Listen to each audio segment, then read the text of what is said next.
राज्यसभा निवडणुकीनंतर आता विधान परिषद निवडणुकीतही अपक्षांचा भाव चांगलाच वधारलाय।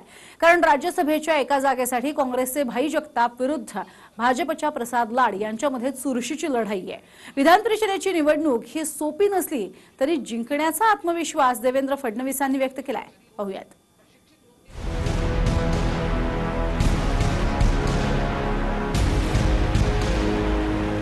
खरं आहे की हे सोपं नाही आहे, पण मला विश्वास आहे की आम्ही 5वी जागा निश्चितपणे निवडून आणू।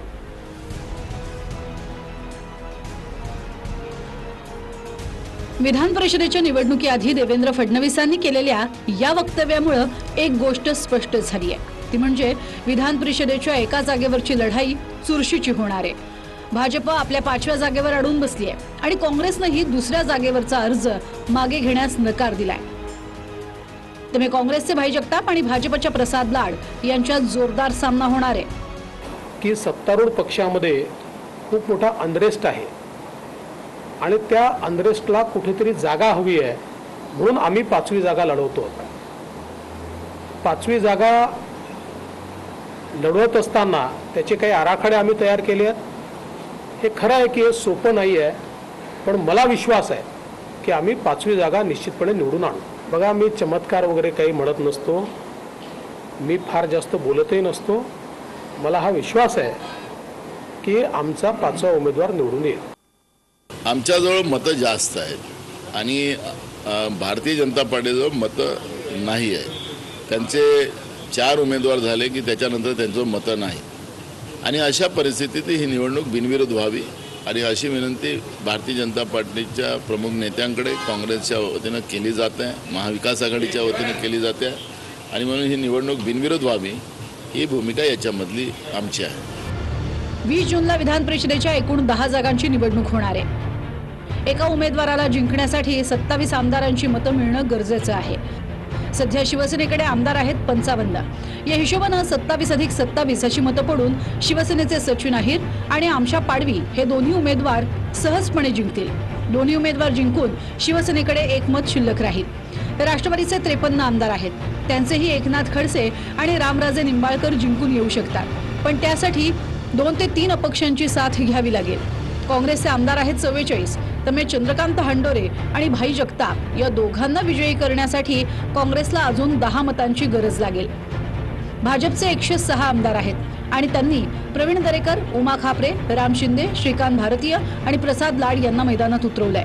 अपक्ष मिळून भाजपचं संख्याबळ 113 जरी मानलं तरी प्रसाद लाड यांना जिंकवण्यासाठी भाजपला अजून 22 मतांची गरज आहे। काँग्रेस आणि भाजप दोघांनाही अपक्षांची गरज लागणार आहे, कारण राज्यसभेपेक्षा विधान परिषदेच्या निवडणुकीत दगाफटका होण्याची शक्यता जास्त आहे। त्यामागचं कारण आहे राज्यसभा आणि विधान परिषदेतल्या निवडणुकीतला फरक। राज्यसभेत पक्षाचे आमदार हे खुल्या पद्धतीनं म्हणजे मतपत्रिका आपापल्या पक्षाच्या प्रतोदाला दाखवून मतदान करतात, पण विधान परिषदेतलं मतदान हे गुप्त पद्धतीनं होतं। त्यामुळे फक्त अपक्षच नाही तर हक्काचं मतदानही फुटण्याची शक्यता नाकारता येत नाही।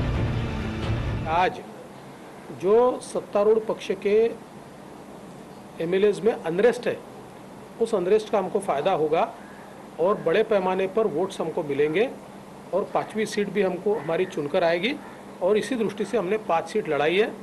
आज ये प्रयास ज़रूर हुआ कि कांग्रेस अपनी एक सीट पीछे ले और निर्विरोध इस चुनाव को संपन्न किया जाए, लेकिन कांग्रेस ने उस बारे में मना किया और इसके कारण अब ये चुनाव होगा।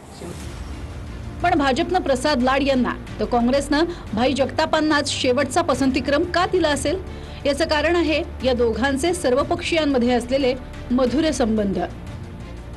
2016 सालीही या दोघांमध्ये अशीच चुरशीची लढाई झाली होती।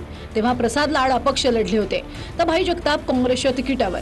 लाड यांना राष्ट्रवादीतील एका गटाचा आतून पाठिंबा होता, मात्र राष्ट्रवादीचे अध्यक्ष शरद पवार यांनी या निवडणुकीत लक्ष घालून राष्ट्रवादीच्या आमदारांना तंबी दिल्यानं भाई जगताप निवडून आले।